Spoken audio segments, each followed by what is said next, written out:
Okay. So the great thing about heaven, the most awesome thing ever that I just realized is that, so you get those people that don't go to heaven, right? In a really basic sense. You get those people that never accept Jesus, never repent, never want to repent. If they're exposed to the truth of Christ, they are still just uninterested. And these people essentially go to hell and into the lake of fire. And that's like just, because they never loved life, they never loved you, and they most certainly never loved your creator and your God and your everything.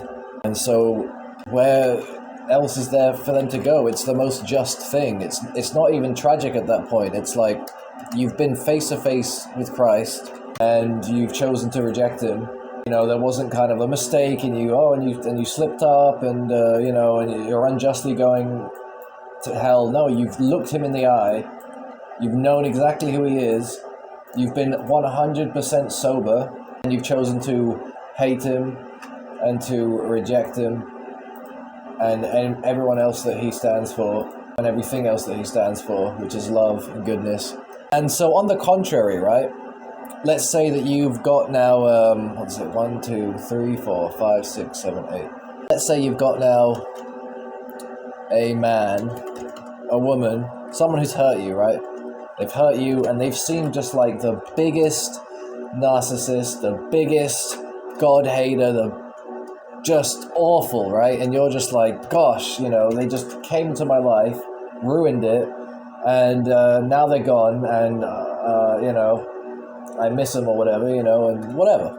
When they are actually given the face-to-face confrontation with Christ, and if they realize the wrongness they've done, the people they've hurt, and they repent, right?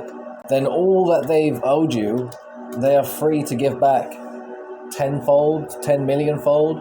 So all the times that you missed, all the pleasures, all the dates, all the whatever, all the comforts, all the apologies, you'll get that back 10 billion fold for 20,000 eons if you wanted to, with that exact person, with all their memories, and everything, and with no more suffering. So, we live under a just God and a just creator, and that's pretty awesome because it means that we have realities like that. Like, as it says, vengeance is the Lord's. I think it's for that reason that, justice will be served. Those that will just never ever come to the fold will go away from it. And it's like, thank God, because all they do is cause suffering and pain and hurt. And then those that have only caused suffering and pain and hurt in this life and then have repented in the last day and in the final hour, and they've come to the realization of the truth, God, what glory. If anything, it's worth it that they did all that bad stuff, because now it can frickin' come back around and you guys can have a great time.